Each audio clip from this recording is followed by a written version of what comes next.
Hello viewers, welcome to বুলি cooking program. আশা করি আপনারা সবাই ভালো আছেন। এই দেখুন, আজকে আবার আমি চলে এসেছি। কি রান্না করব আজকে দুপুরে। এই দেখুন, এই যে ভেন্ডি নিয়ে নিয়েছি, ভেন্ডি দিয়ে আলু দিয়ে করব। আর এই যে উচ্ছে আলু চচ্চড়ি করব। আর এই যে মাছের ঝোল করব। আর এইদিকে আমি মশলাটাও করে নিয়েছি। মাছের ঝোলে কিন্তু আমি একটু এই যে কচি কচি সজনের ডাঁটাও দিয়ে দেবো। আর এই যে আদা বেটে নিয়েছি, রসুন বেটে নিয়েছি, কাঁচা লঙ্কা, এই যে আর কাঁচা লঙ্কাও কেটে নিয়েছি, আর পেঁয়াজ কেটে নিয়েছি, আর টমেটো নিয়েছি। এখন আমি প্রথমেই মাছটা করব। তার জন্যে এই যে কড়াইটাও বসিয়ে দিয়েছি। কড়াইটা বসিয়ে দিয়ে প্রথমে আমি কড়াইতে তেল দিয়ে দিচ্ছি। আমি কিন্তু এই মাছটা করব কাঁচায়, জ্যান্ত মাছ, সেই জন্য আমি কাঁচায় করব। আর এদিকে মাছটাতেও আমি এই যে দেখুন, মাছে আমি প্রথমেই হলুদ আর এই যে লবণ দিয়ে দিচ্ছি। হলুদ আর লবণ দিয়ে একটু, এতে আমি কাঁচা তেলও দেব। কাঁচা তেল দিয়ে একসঙ্গে আমি মাছটা প্রথমেই মাখিয়ে নেব ভালো করে।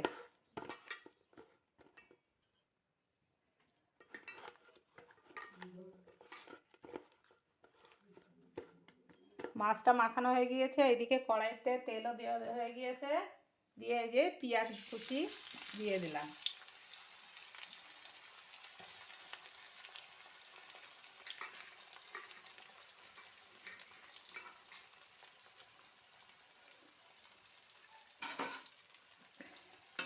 এই যে পেঁয়াজটা দিয়ে ভালো করে প্রথমে পেঁয়াজটা একটু লাল লাল করে ভেজে নেব। এই দেখুন, পেঁয়াজটা আমার ভাজা হয়ে গিয়েছে লাল লাল করে। এখন আমি এতে এই যে একটু রসুন বাটা আর আদা বাটা দিয়ে দিচ্ছি। এইগুলো দিয়ে আবার একটু আমি ভেজে নেব।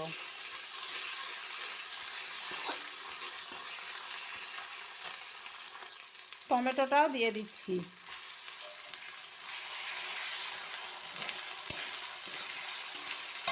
টমেটোটা দিয়ে একটু লবণও দিয়ে দিচ্ছি পরিমাণ মতো, কারণ মাছের লবণ দেওয়া আছে, সেই জন্য আমি লবণটা খুব একটা বেশি দেব না। পরিমাণ মতো লবণ দিয়ে এখন আমি টমেটোটাও ভালো করে কষিয়ে নেব। এই দেখুন, এখন আমি এতে পরিমাণ মতো হলুদ,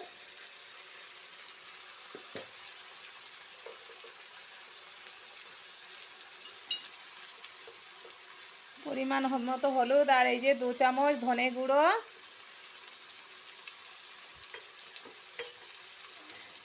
আর 2 চামচ জিরের গুঁড়ো দিয়ে দিচ্ছি।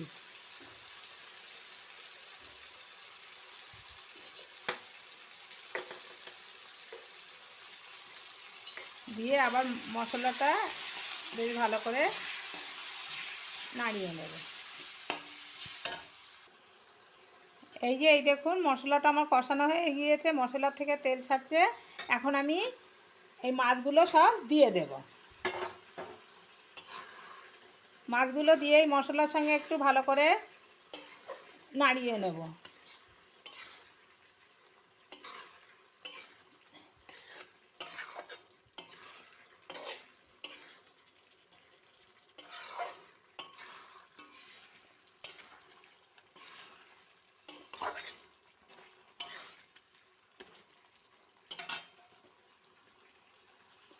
মশলার সঙ্গে মাছগুলো একটু ভালো করে কষিয়ে নেব, কারণ কাঁচা মাছ রান্না করছি তো।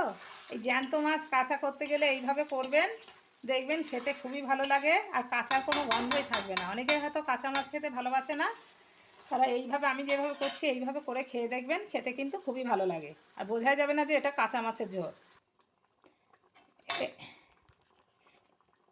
এই যে মাছগুলো কষানো হয়ে গিয়েছে, এখন আমি মাছে জল দিয়ে দিচ্ছি।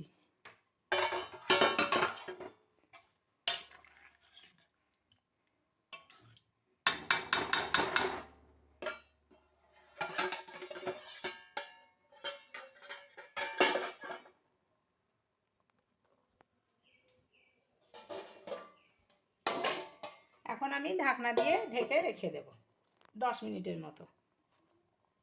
এই যে এখন আমি সজনের ডাঁটাগুলোও দিয়ে দেব। এই ডাঁটাগুলো কিন্তু একেবারেই কচি ডাঁটা। ব্যাস, এই যে এই দেখুন হয়ে গিয়েছে আমার মাছের ঝোল। এই যে মাছের ঝোলটা হয়ে গিয়েছে। এখন আমি উচ্ছেটা বসিয়ে দেব। এই যে এই দেখুন, এইদিকে আমি উচ্ছেটা চাপিয়ে দিয়েছি, আর এখন আমি ভেন্ডিটাও এইদিকে করে নেব। মাছের ঝোলটা আমি নামিয়ে নিয়েছি।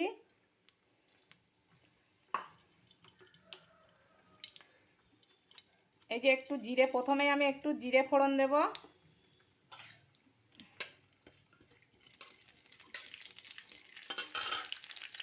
জিরে ফোড়ন দিয়ে এই যে পেঁয়াজ দিয়ে দিচ্ছি।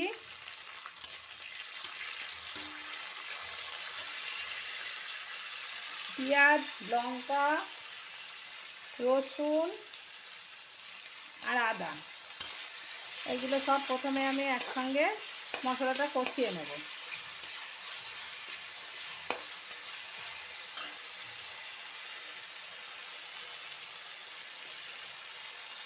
কষিয়ে নেওয়ার সঙ্গে একটু এই যে হলুদ, পরিমাণ মতো হলুদ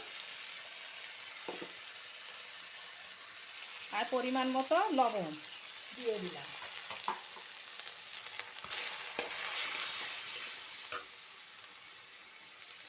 দিয়ে এখন আমি এতে আলুটা দিয়ে দেব। ভেন্ডি রান্না করতে গেলে আলু দিয়ে প্রথমে আলুটা কষিয়ে নিতে হয়, কারণ তা নাহলে একসঙ্গে দিলে, ভেন্ডি আর আলু একসঙ্গে দিলে ভেন্ডিটাটা পুরো গলে পুরো সবজিটা লাল লাল হয়ে যাবে। আর যদি আলুটা আগে কষিয়ে নিয়ে ভেন্ডিটা দেওয়া হয় তাহলে আর সবজিটা বেশ খেতেও ভালো লাগে আর লাল লাল হয় না পুরো সবজিটায়। এখন আমি প্রথমেই আলুটা একটু ভালো করে কষিয়ে নেব।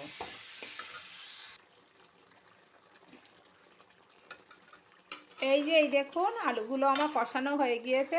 আলুগুলো এই দেখুন পুরো আলুটাই সব সিদ্ধ হয়ে গিয়েছে।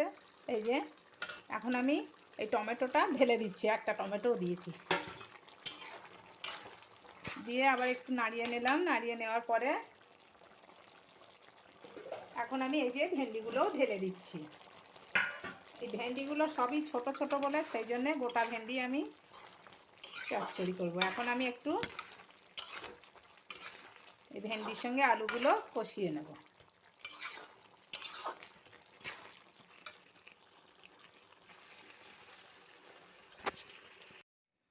ব্যাস, এই যে হয়ে গিয়েছে আমার রান্না।